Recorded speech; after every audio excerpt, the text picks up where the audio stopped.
All right, Big Mouth is back. Talking to MMA junkie Kevin Holland, man. Another fight week, a little unexpected. How are you doing, man? Man, I'm doing good, doing great. Feeling a lot better than I was a few weeks back, right? So that's fantastic.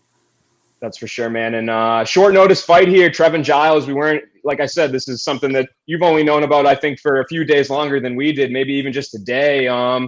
Talk to me. Why did you want this fight? Why did you accept it on short notice? And what do you like about it? I like to fight. You know what I mean? Period, point blank. I like to fight. I just had a feeling that something would happen with the Trevin Giles fight. You know what I mean? I kind of know the history of Trevin Giles with being booked and stuff like that. I know, typically what he kind of likes. And I just had a feeling like, something was going to happen there. Something happened there. It was in my gut. Now I'm here. So, you know what I mean? Nothing too special about the fight. Just two KO reps guys going at it. You know what I mean? To see who's the real title holder of the KO gang at 185, For sure. And going right off of that, you guys have the same manager, like you said. Have you had much interaction with him? I mean, you're both Texas guys. You're both. I'm sure you've come across each other, maybe cross paths from time to time on the Texas regional scene. Did you have much of a relationship with him at all? Nah, none at all. Actually, I reached out to him a few times about trying to help him out for fights and stuff like that. And, when he was fighting Mearshart, I was like, yeah, I can help you get ready for that. But he seems to always be kind of busy and shit like that. So, excuse my language, but so, you know what I mean? I don't know. I kind of always feel like he kind of like brushed me off from the training. So, maybe after this, he'll realize he should have took my training a long time ago. So, I mean, we'll see. Yeah, no doubt, man. And I mean, have you watched him coming up through the regional scene at all? Like I said, I don't know how many events you guys competed on that were the same or whatever, but see a guy that you were, in terms of what he brings to the cage, were you familiar with him in that regard? Yeah, so I've seen him a few times. I actually dropped a post about him a while back, but even before I dropped that post, I had got offered to fight him like the very beginning of my pro career, and I actually turned the fight down, dude. To be honest with you, I was like, nah, I don't want to fight that fool at the time. I was like, he's a true 85. I ain't trying to go up there and fight that guy. And I had just took a fight at 196, but it was just like, man, I'm not trying to do that back to back. The 196 guy was big. I ain't trying to do that. You know what I mean? But new day, new time. You know what I mean? I always felt like I could beat him. I always felt like it would be a strongman thing. I'd have to be strong enough. I'm way stronger than I used to be. I actually work out now. Uh, you know, I'm the better fighter.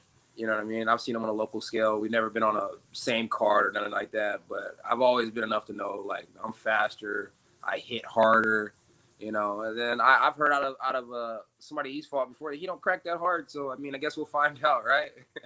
Yeah, no doubt, man. We'll find out on Saturday. But one of the other things, the other storylines coming into this was it seemed like you were going to be down at welterweight, and now you're back at middleweight. What's the future for Kevin Holland? Is middleweight where you want to stay? Or are you just going to fluctuate in between? What are you thinking, man? Dude, I was told that you can't do in between weights, but then I see this new guy. He's jumping up and down. But I guess when you make a statement the way he's made a statement, you can do whatever you want to do. So I don't know, man. I want to go back and forth. I like, you know what I mean. I would ultimately I could take a fight with Anderson Silva and never see 185 again. You know what I mean? Like I know that's a far stretch. I know I got a lot of work to do to get there, but I mean that man beat my coach. You know what I mean? So it's like I would like to beat that man. I feel like that's history enough for me. And then, but at 70, I feel like there's still a lot more names at 70 as far as old heads who I would love to put their name on my resume.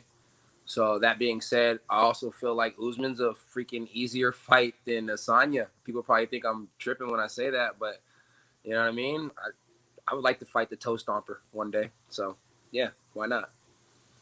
And one of the other storylines, the last time we talked to you, you were talking about your shoulder and how it was bothering you, and you had to pull out of the Rodriguez fight because of it, or your team advised you to pull out, I should say. So how is that? What's the update on that? I'm assuming you obviously didn't go, have surgery or anything. How's it feeling? Is it better? Is it the same? Is it worse? How are you doing there? The inflammation's down, and so since the inflammation's down, I have mobility in it. As long as I have mobility in it, like I always say, I'm able to fight. I have a big tear in the shoulder. It's not like the tear is magically gonna go away. You know what I mean? So it is what it is. I got a platinum LED infrared light, so I've been using that a lot. My doc out here, Dr. Lovelace, chiropractor, he's been helping me out a lot, deep tissues and stuff.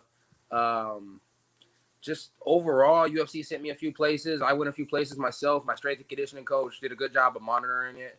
My coaches didn't let me go right back to the gym. They made me take some time and sit back. And, I used my little Tim Tam and massaged it up, sat back, listened to my boombox. I did everything I had to do to get back right. And I stayed on top of my physical therapy really hard. But it's a tear. It's not going to go away, but it doesn't bother me. I'm prepared to fight with the other shoulder if that shoulder goes out. You've seen me do it before against Alicio Di Chirio. I can do it again. Is there any concern on your part to stay this active? Because I know, like, obviously you're a guy that is kind of an anywhere, anytime, any place, anyone type of fighter. So is it tough to find that balance between fighting as much as you can, being booked as many times as you've been recently, and then also, trying not to overdo it, so to speak? I'd rather overdo it than underdo it. You know what I mean? It's like I'm getting older. I ain't getting younger. It's like I'll be 28 at the end of the year. 30 comes before you know it. You know what I mean? And it's like, so I want to fight as many times as I can. If I can have the most MMA fights in history for a person who went out there and fight, that'd be pretty cool. You know what I mean? I believe I'm a warrior. I believe I can fight as many times as I want to. I mean, many times they'll let me. So it's like, no, man, I'd rather keep going. I really, really rather keep going, to be honest with you. You know what I mean? There's 365 days in the year. If I'm only fighting 6 times, you know what I mean, in a year, that means I only fought 6 days out of 365. I need to fight more.